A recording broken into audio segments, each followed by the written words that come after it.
حضرت مولا علی شیر خدا رضی اللہ تعالیٰ عنہ روایت فرماتے ہیں، فرماتے دو قسم کے بیٹے ہوتے ہیں، ایک دنیا کا بیٹا ہوتا ہے، ایک آخرت کا بیٹا ہوتا ہے۔ فرمایا دنیا کے بیٹے نہ بننا، آخرت کے بیٹے بننا۔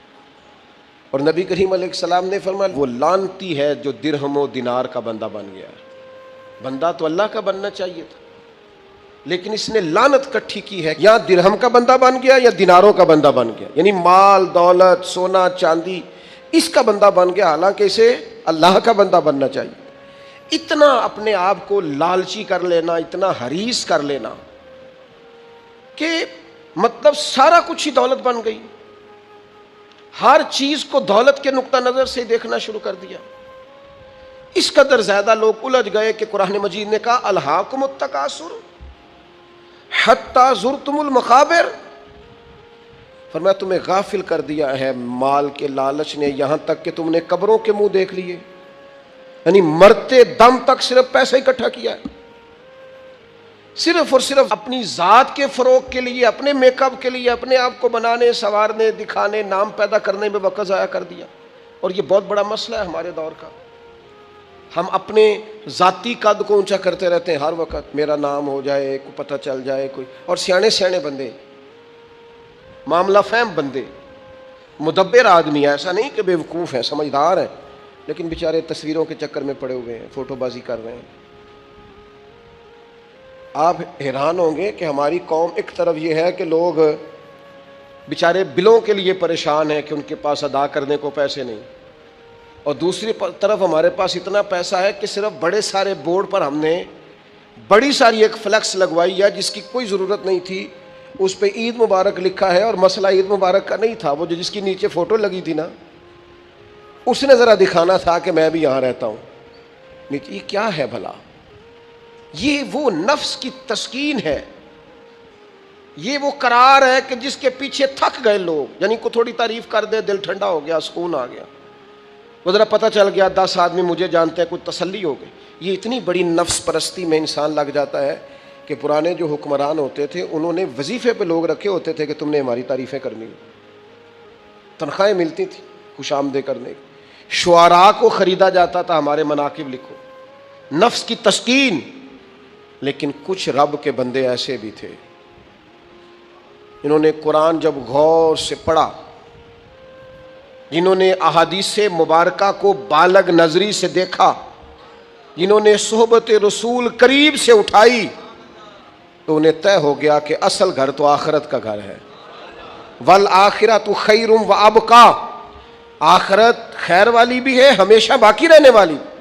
جب یہ طے ہوا تو پھر ان لوگوں کی صورتیں لوگوں کے سامنے آئیں، تو ان کی زندگیاں بھی لوگوں نے دیکھی، تو اش کر اٹھے۔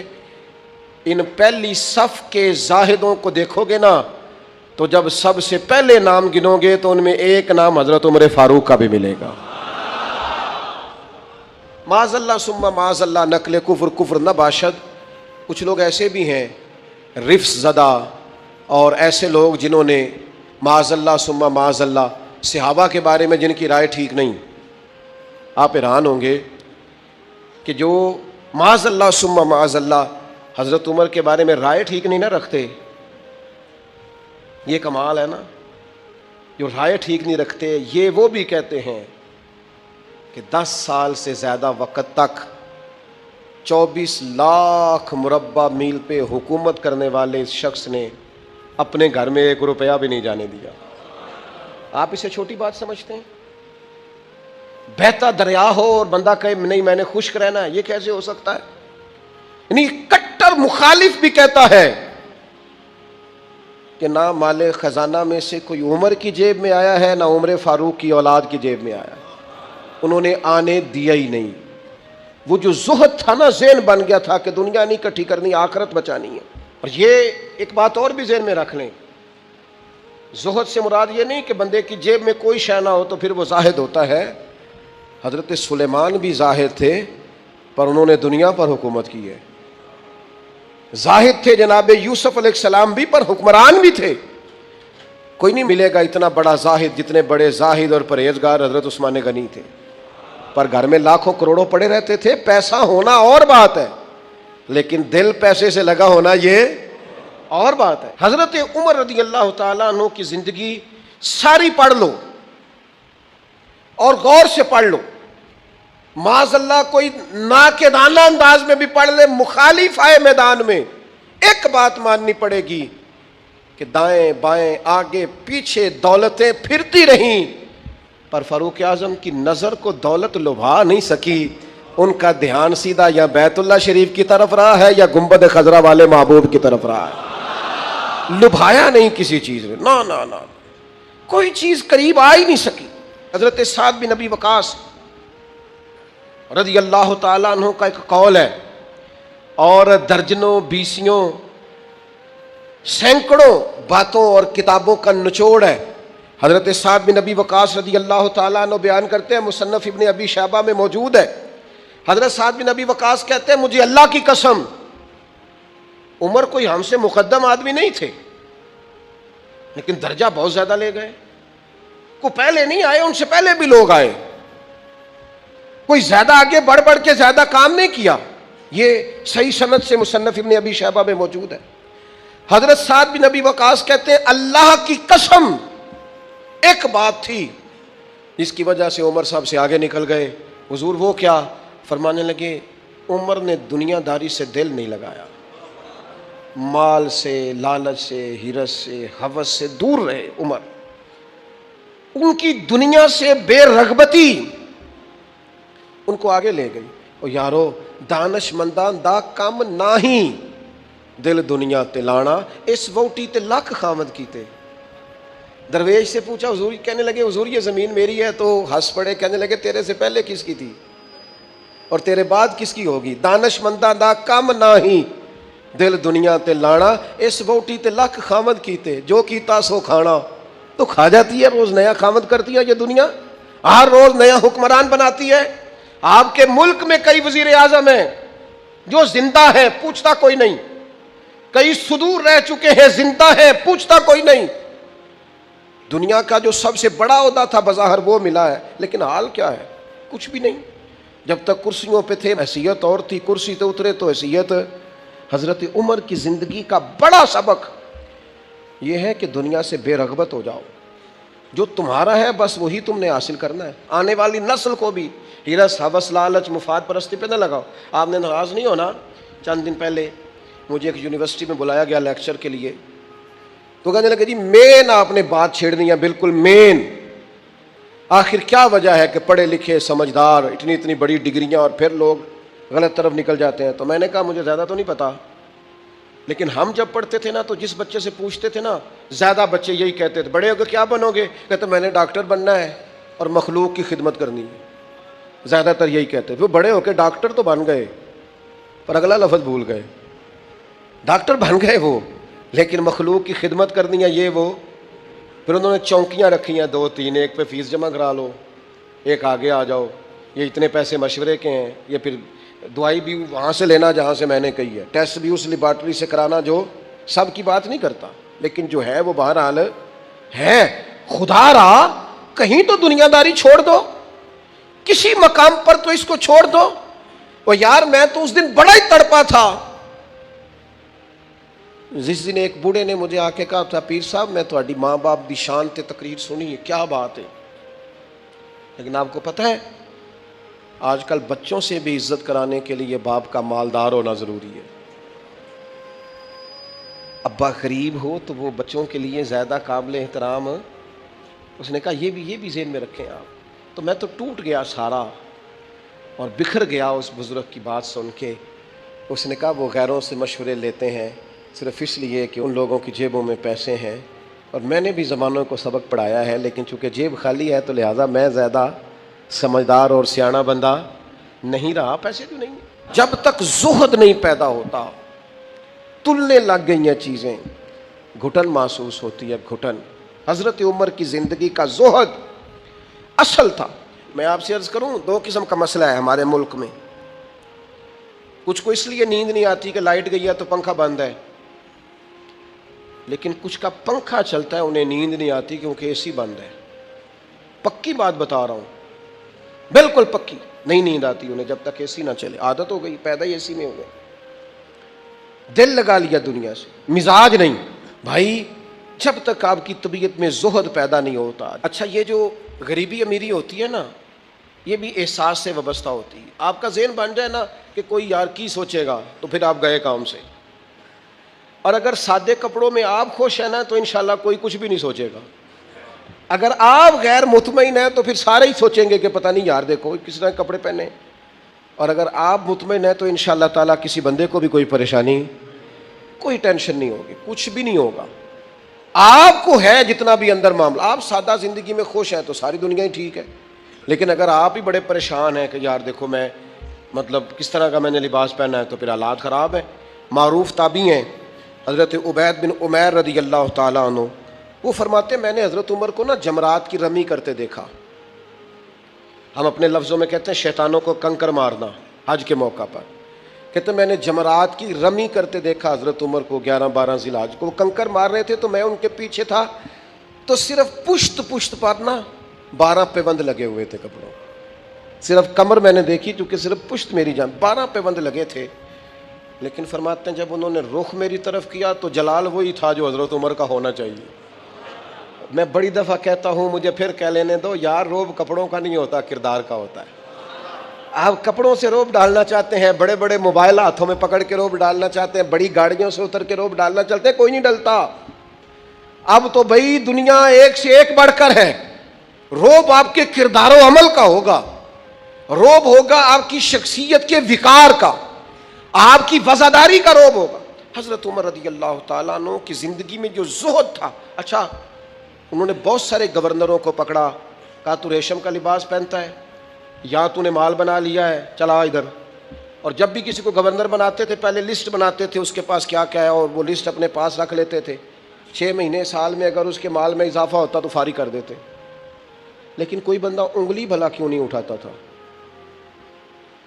یہ بھی سمجھے۔ کوئی انگلی اس لیے نہیں اٹھاتا تھا کہ پتا تھا کہ اگر ہمیں ڈانٹتے ہیں نا تو گھر اپنے بھی کوئی چیز نہیں لے کے جاتے۔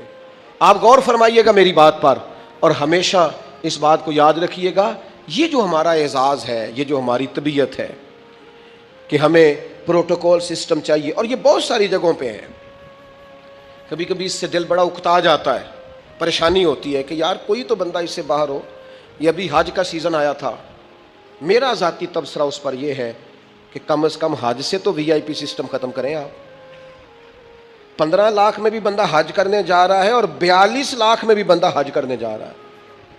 آپ کو یہ اوپن چیزیں مل جائیں گی کہ کچھ لوگوں کو مینا میں جگہ ملتی ہے قبر کے مطابق لیٹنے کی، اتنی سی جگہ۔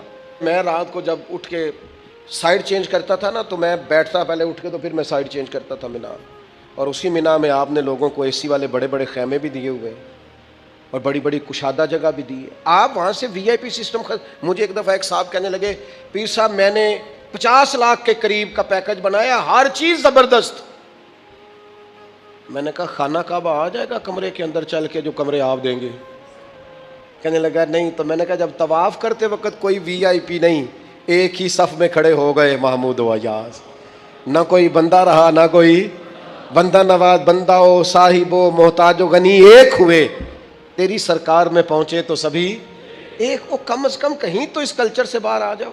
کلچر بن گیا ہے، وہاں کیٹاگریاں پوچھتے ہیں آپ نے اے میں جانا ہے، بی میں جانا ہے، سی میں جانا ہے۔ آپ کو سادے لفظوں میں کہتے ہیں جنہ گڑ پاؤ گے اتنا میٹھا ہو، جتنے پیسے خرچیں گے اتنی آپ کو وی آئی پی ہوٹل ملے گا، وی آئی پی سواری ملے گی، وہاں سسٹم ملے گا۔ کم از کم کسی جگہ تو مسلمان چھوڑ دیں۔ صحابہ فرماتے ہیں جناب عمر جب حج کرنے گئے اور امیر المومنین گئے، اور امیر وقت اس وقت خطبہ حج دیتے تھے، نمازیں پڑھاتے تھے، فرماتے ہیں کوئی کسی قسم کا پروٹوکول نہیں تھا۔ جہاں گرمی زیادہ ہوتی تھی ویسے درخت کے نیچے آرام کرتے تھے، جہاں گرمی زیادہ ہوتی تھی وہاں حضرت عمر اپنی چادر اتارتے تھے، درخت کی ٹہنیوں پہ ڈال لیتے تھے، چھاؤں ذرا گھنی ہو جاتی تھی اس کے نیچے آرام کر لیتے تھے۔ اگر کہیں جگہ پتھریلی ہو جاتی تو وہ زمین پر چادر بچھا لیتے اور وہیں آرام کرتے۔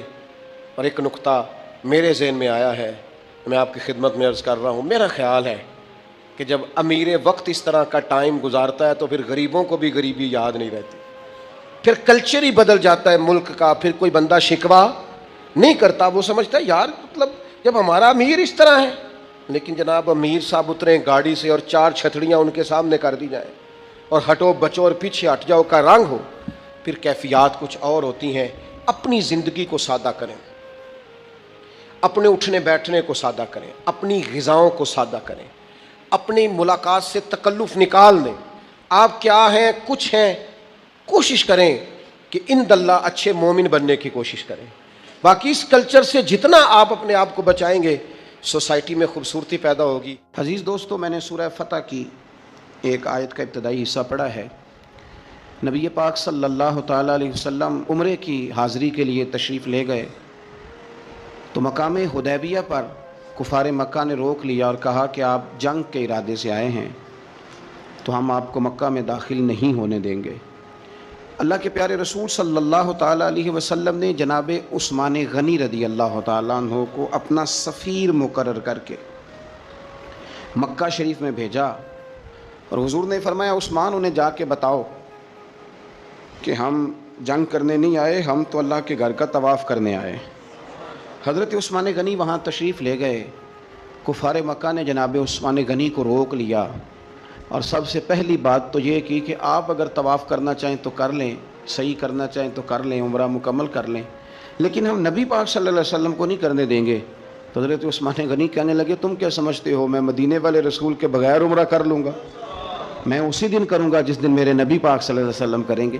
یہاں بھی کچھ صحابہ نے کہا مقام حدیبیہ میں کہ عثمان کو اللہ نے موقع دے دیا ہے، وہ تو راج راج کے کعبے کی زیارت کریں گے اور وہ کھل کے طواف کریں گے، وہ صحیح کریں گے، وہ حجر اسود کے بوسے لیں گے۔ صحابہ کی باتیں کر رہے تھے تو حضور غور سے دیکھ رہے تھے۔ جب بات ختم ہوئی تو فرمایا فکر نہ کرو میرا عثمان، میں فکر نہ کرو میرا عثمان میرے بغیر طواف نہیں کرے گا۔ ہاں مجھے کیا غرض تھی نماز سے، مجھے کیا خبر تھی سجود کی، یہ تو تیرے نقش پا کی تلاش تھی جو جھکا رہا میں نماز میں۔ اور اقبال کہنے لگے اذاں تو ازل سے تیرے عشق کا ترانہ بنی، اور نماز تو اس کے نظارے کا ایک بہانہ بنی۔ وہاں سے خبر موصول ہو گئی کہ حضرت عثمان غنی کو شہید کر دیا گیا۔ اگرچہ نبی پاک صلی اللہ علیہ وسلم کے علم میں تھا کہ عثمان کو شہید نہیں کیا گیا، لیکن جب خبر آئی تو صحابہ میں جوش پیدا ہو گیا، ہم جہاد کریں گے، ہم ان سے لڑیں گے، بدلہ لیں گے۔ جو اچھا لیڈر ہوتا ہے وہ قوم کے جذبات ٹھنڈے نہیں کرتا بلکہ جذبات کو صحیح رستہ دکھاتا ہے۔ وہ جب صحابہ میں جوش پیدا ہوا نا کہ عثمان غنی کا بدلہ لینا ہے، تو نبی پاک صلی اللہ علیہ وسلم نے ایک درخت کے نیچے سب کو بلایا، فرمایا میرے ہاتھ پہ بیعت کرو کہ تم جہاد کرو گے اور جہاد میں ثابت قدم رہو گے، میرے ہاتھ پہ بیعت کرو۔ اب سب لوگ آئے کہ ہم جہاد کریں گے، ثابت قدم رہیں گے، عثمان کا بدلہ بھی لیں گے۔ وہ بیعت تھی کہ کیا نرالا رنگ تھا، اور حضور کو پتا تھا، وہ بھلا کس دلیل سے پتا تھا؟ جب سے اب صحابہ بیعت کر چکے نا، اب جو آدمی شہید ہو جائے اس کی تو بیعت نہیں نہ ہوتی، لیکن نبی کریم نے اپنا دست مبارک کھڑا کیا، فرمایا بھی یہ میرا ہاتھ ہے اور یہ میرے عثمان کا ہاتھ ہے، اور یوں ہاتھ پہ ہاتھ رکھ کے فرمایا لو میں عثمان غنی کی بھی بیعت کرتا ہوں، عثمان غنی کی بھی بیعت کرتا ہوں۔ اب وہ صحابہ کے اندر جذبہ، وہ شوق، وہ حضرت عثمان کے لیے پیار، وہ جہاد کے لیے تڑپ اللہ تعالیٰ نے بیان کیا۔ کیا انداز ہے، فرمایا لقد رضی اللہ عن المؤمنین اذ یبایعونک تحت الشجرہ، محبوب بے شک اللہ ان مومنوں سے راضی ہو گیا ہے جو درخت کے نیچے بیٹھ کر آپ کی بیعت کر رہے تھے۔ اللہ ان اہل ایمان سے راضی ہے۔ میرے نبی پاک علیہ السلام نے فرمایا جن جن نے وہاں بیٹھ کر میرے ہاتھ پہ بیعت کی تھی، اس آیت کے بعد اللہ نے وعدہ کر لیا ان میں سے کوئی بھی دوزخ میں نہیں جائے گا، سارے جنتی ہو گئے۔ سن لو بات، اس کو اچھی طرح سمجھ لو، اچھی طرح۔ یہ قرآن مجید ہے، یہ خاص نقطہ ہے، اس کو اپنے دل میں جگہ دینا۔ انہوں نے جہاد کیا نہیں، جہاد پر بیعت کی، وہ لڑنے گئے نہیں، لڑنے کا پختہ ارادہ کیا، ابھی کفر کے مقابلے میں کھڑے نہیں ہوئے تو اللہ تعالیٰ نے جنتی قرار دے دیا۔ میں کہا کرتا ہوں کہ چلو جہاد جب آئے گا تب تو دیکھی جائے گی، ارادے تو کرو نا۔ رب تو ارادوں پر ہی جنت کے وعدے فرما دیتا ہے، ارادوں پر ہی۔ ہماری نیتیں ہی نہیں بنتی، ہمارا پروگرام ہی نہیں بنتا، ہمارا کوئی ایسا ذہن ہی نہیں بنتا۔ تو حضرت عثمان غنی کا یہ مرتبہ ہے کہ ان کے تعلق سے اگر میٹنگ بھی بیٹھے، بیعت بھی ہو، تو اللہ تو ان بندوں سے بھی راضی ہو جاتا ہے جو ان کے لیے اکٹھے ہوتے۔ حضرت عثمان غنی میرے نبی پاک علیہ السلام کے صحابہ میں جید ترین آدمی، اور یہ حضور کے داماد ہیں۔ نبی پاک کی 4 بیٹیاں ہیں، اور یہ بات قرآن پاک سے ثابت ہے، کل ازواجک و بنات، اے محبوب اپنی بیویوں سے بھی کہہ دو اور بیٹیوں سے بھی کہہ دو۔ اللہ نے قرآن میں بیٹی نہیں کہا، بنات کہا، سورہ احزاب دیکھ لیجئے گا، اپنی بیویوں سے کہہ دو اور اپنی، تو بیٹیاں جو ہوتی ہیں وہ ایک ہوتی ہے. لوگ عمروں کا حساب لگاتے پھرتے ہیں، عمروں کا، اتنی عمر میں شادی ہو تو ہے. او خدا کے بندے تو کس چکر میں پڑ گیا؟ جب رسول کریم صلی اللہ تعالیٰ علیہ وسلم کو رب کہہ رہے اپنی بیٹیوں سے کہہ دو. حضور کی 4 بیٹیاں، حضرت زینب حضور کی بڑی صاحبزادی ہیں، ان کی بڑی بیٹی حضرت امامہ بنت زینب صحیح بخاری میں موجود ہے. نبی پاک اپنی نواسی سے بڑا پیار کرتے تھے. حضور نکلنے لگتے نماز کے لیے تو بچی ضد کرتی، نانا میں نے نہیں جانے دینا. بڑا سیانہ بندہ بھی ہو تو چھوٹے بچوں سے ڈرتا ہے، چھپ کے باہر نکلنا پڑتا ہے، بچے نہیں نکلنے دیتے. حالانکہ بندہ کسی سے نہیں ڈر رہا، سمجھدار ہے، پر وہ کہتا ہے اسے ذرا سائیڈ پہ کر. پیار ہوتا ہے نا جی، دل نہیں. حضرت زینب کہتی ہیں کہ میری بیٹی ضد کرنے لگی، حضور نماز کے لیے جا رہے تھے، نانا کے ساتھ جانا ہے. میں نے بچی کو زبردستی پکڑا، میں نے کہا بیٹھ جاؤ، حضور آپ جائیں. بچی رونے لگی تو حضور واپس آ گئے. تو کہتا ہے حضور کہ ہمیں باقی نواسیاں نہیں ملتے، بخاری میں پڑھ ہیں باقی کے بھی. نبی پاک واپس آ گئے اور فرمایا نہ زینب رلا دے دے مجھے، میں ساتھ ہی لے جاتا ہوں. ابا جانا آپ نماز پڑھیں گے، بچی سنبھالیں گے. فرمایا دونوں کام ہی کر لوں گا. حضور لے آئے جناب امامہ کو، اللہ اکبر کہہ کے نیت باندھی تو یہاں نواسی کو اٹھایا ہوا ہے. گویا نماز بھی ہو رہی ہے اور نواسی کی دل جوئی بھی ہو رہی ہے. امامہ بنت زینب کو حضور نے اٹھایا ہوا ہے. اللہ کے رسول رکوع میں گئے تو بچی کو کھڑا کر، شہزادی حضور کی زلفوں سے کھیلتی رہی. سجدے میں گئے تو زلفوں سے کھیلتی رہی. حضور پھر اٹھے تو بچی کو پھر اٹھا لیے. تو میرے رسول پاک کی 4 بیٹیاں. میں نے قصداً آج کچھ ایسی روایات آپ کے سامنے رکھنی ہے جس میں صرف حضرت عثمان غنی کی شان نہ ہو، جناب رقیہ کا بھی ذکر ہو. حضور نے حضرت رقیہ رسول پاک صلی اللہ علیہ وسلم کی دوسری صاحبزادی، سب سے بڑی جناب زینب ہے، دوسری رقیہ ہے، ان کا نکاح حضرت عثمان غنی کے ساتھ فرمایا. اور حضرت عبداللہ بن حزم فرمایا کرتے تھے صحابہ ہی سونے تھے، پر صحابہ میں جو سب سے سونے تھے وہ حضرت عثمان غنی تھے. اونچا لمبا قد تھا، گھنی داڑھی تھی، حسن تھا، جمال تھا، اور شرمیلے تھے. حضرت عثمان غنی حیا والے تھے. حضرت اسامہ بن زید رضی اللہ تعالیٰ عنہ فرمانے لگے، یہ طبرانی کی حدیث ہے، حضرت اسامہ بن زید کہتے ہیں گھر میں نا سالن پکا نبی پاک صلی اللہ علیہ وسلم، حضور نے سالن کھایا تو بڑا مزیدار لگا. یہ بھی دل کا انوکھا سودا ہے کہ جب کچھ چیز اچھی لگے تو پھر اپنے یاد آتے. آپ یقین کریں پھر بندہ کہتا ہے تھوڑی پیک بھی کرا لوں بچوں کے لیے، اپنے یاد آتے. حضرت اسامہ بن زید کہتے ہیں سالن بڑا عمدہ تھا، گوشت پکا تھا، حضور نے تھوڑا سا برتن میں ڈالا، فرمایا جا میری بیٹی رقیہ کو دے آ. جناب اسامہ بن زید رضی اللہ تعالیٰ عنہ فرماتے ہیں کہ تو میں چھوٹا تھا، دوسرا بھی پردے کی آیتیں بھی نازل نہیں ہوئی تھیں، ایک دوسرے کے گھروں میں بلا روک ٹوک لوگ آیا جایا کرتے تھے. آپ فرماتے ہیں وہ سالن کا برتن لے کے جب میں پہنچا نا حضرت عثمان غنی کے گھر، دونوں میاں بیوی ایک چارپائی پہ بیٹھے تھے. فرماتے ہیں میں نے بھی دنیا دیکھی پر اتنا سونا جوڑا میں نے بھی کبھی نہیں دیکھا. آپ فرماتے ہیں کبھی میں سیدہ رقیہ کی جانب دیکھتا، کبھی حضرت عثمان غنی، اور مجھے بھول ہی گیا میں کس کام آیا ہوں، مجھے بھول گیا، میں محو ہو گیا. کہتے ہیں کہ وہ حضور کے داماد اور شہزادی کو دیکھ کے میری نظریں ہٹتی ہی نہیں. کہتے ہیں جب میں دیر تک دیکھتا رہا تو عثمان غنی مسکرائے، فرمانے لگے اسامہ کدھر آئے تھے یار؟ تو جیسے بندے کی آنکھ کھل جاتی ہے. میں نے کہا جی میں سالن دینے آیا تھا. کہتے ہیں میں نے پیش کیا. جب میں واپس گیا سارے رستے پروگرام بناتا گیا کہ عرض کروں گا یا رسول اللہ، یہ چاؤ ہوتا ہے نا، یہ چاؤ ہوتا ہے. گاؤں میں کسی کی بارات آتی ہے تو پرانی عورتیں جو ہوتی تھیں وہ دولہا دیکھ کے کہتی تھی اللہ نے بڑی سونی جوڑی ملا دی. کیا بات، یہ ایک چاؤ ہوتا ہے، شوق ہوتا ہے. حضرت سیدنا اسامہ بن زید فرماتے ہیں میں سارے رستے پروگرام بناتا گیا کہ عرض کروں گا حضور کمال ہے، کیا اللہ نے آپ کی شہزادی کو اور آپ کے داماد کو نوازا ہے، کمال ہے. کہتے ہیں میں پروگرام بناتے جا رہا تھا لیکن جیسے ہی میں پہنچا حضور کے حجرے میں قدم رکھا مجھے بتانا ہی نہیں پڑا. حضور مسکرا کے فرمانے لگے اسامہ میری بیٹی اور میرے داماد کو دیکھا؟ یا رسول اللہ دیکھا. فرمایا اتنے سونے لوگ پہلے بھی کبھی دیکھے؟ میں نے عرض کی حضور نہیں، میں نے پہلے.